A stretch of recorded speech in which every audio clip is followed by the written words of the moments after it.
Complete protein isn't what you should be worried about, and worrying about it might be why your meals feel harder than they need to be. If you've spent any time researching protein, you've probably run into the idea that some proteins are complete and others aren't, that meat, dairy, and whey have everything you need, and that plant sources like beans or hemp are somehow missing pieces. And after 50, that idea gets even more charged because you're also hearing that you need more protein than ever to protect your muscles, strength, and independence as you age. Here's the problem. The complete protein framework is mostly outdated for how real people actually eat. And leaning on it too heavily can make you overthink individual foods instead of focusing on what actually matters: your total protein throughout the day and how it's spread out. By the end of this video, you'll understand why complete protein is the wrong lens entirely, what your body is actually asking for after 50, and how to build meals that meet the need without the mental gymnastics. Before we get into it, I want to frame this clearly. I'm not here to diagnose anything, and this is not medical advice. I have 2 master's degrees in plant science, and I spent the last decade in food and agriculture. Now I'm the founder of Canteen, a hemp protein brand. So I spend a lot of time thinking about plants, protein quality, digestion, and how to make nutrition feel practical instead of overwhelming. My goal in this video is not to convince you that one solution fixes everything. It's to help you understand protein in a way you can actually use. The term complete protein refers to whether a single food contains all 9 essential amino acids, the building blocks your body can't make on its own and has to get from food. Animal proteins like meat, eggs, and dairy are naturally complete.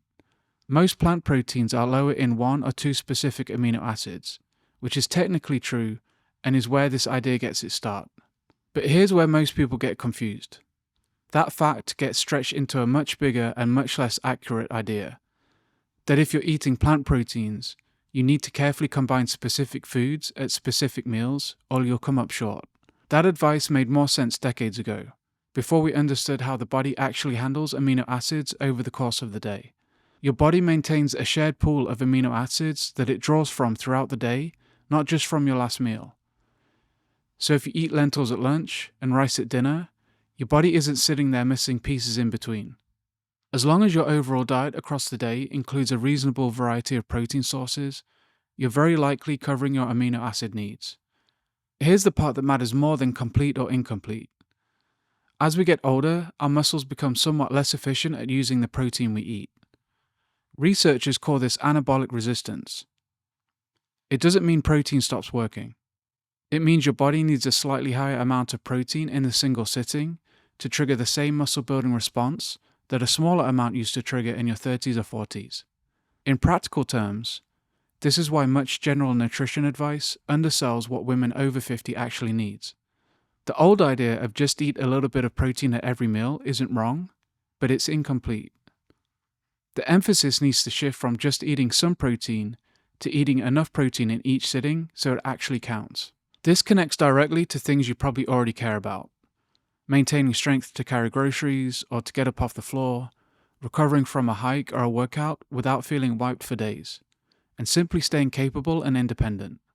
It's worth saying plainly that sleep, resistance exercise, total calories, stress, any medical conditions or medications also play a real role here.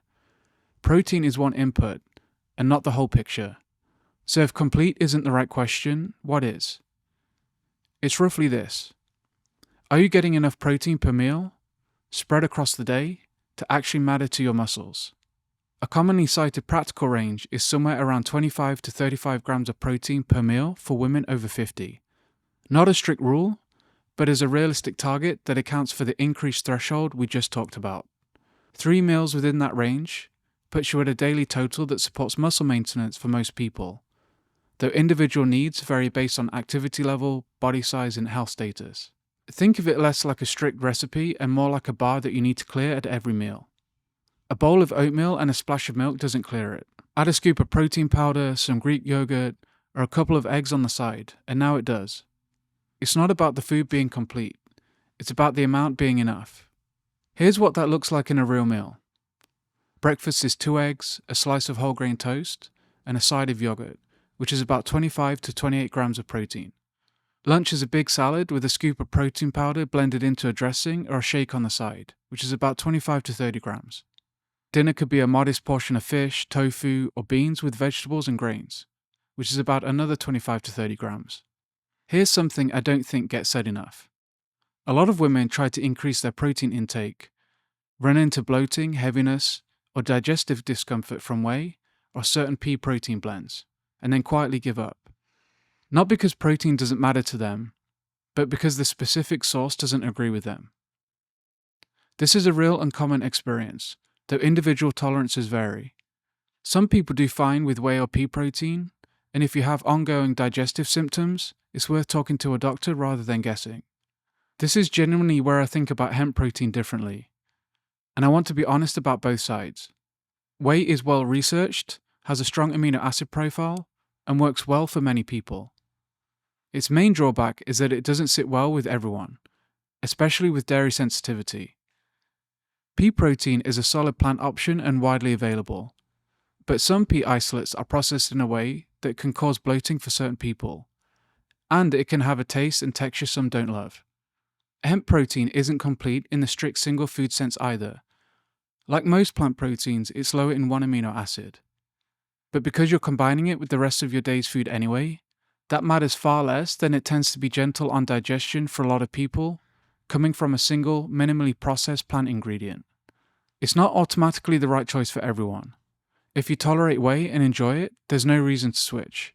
But if digestion discomfort has been pushing you away from hitting your protein target altogether, it's worth knowing this option is specifically built around that problem. Here's something realistic you can actually do, starting tomorrow. For 3 days, before each meal, ask one question. Does this meal have a clear protein anchor? Something specific I could point to that's giving me roughly 25 to 30 grams of protein. Not a guess, an actual identifiable source. Eggs, yogurt, fish, tofu, beans, or a scoop of protein powder. If you're missing your anchor at 1 or 2 meals a day, that's usually your real gap, not some deficiency in food completeness. Fix that, and the rest tends to sort itself out. So if you take one thing from this video, let it be this. Stop asking whether your food is complete, and start asking whether your meal has enough protein in it, in one sitting, to actually clear the bar your body needs after 50. That single shift, from food purity to per meal amount, does more for your strength and independence than any amount of amino acid chart reading ever will. If you want a simple way to put this into practice, I put together a free guide with meal examples, realistic daily targets, and a food reference table you can actually use. It's linked below and on the channel. And if this kind of grounded, science-based look at protein and healthy aging is useful to you, I'd appreciate if you subscribed.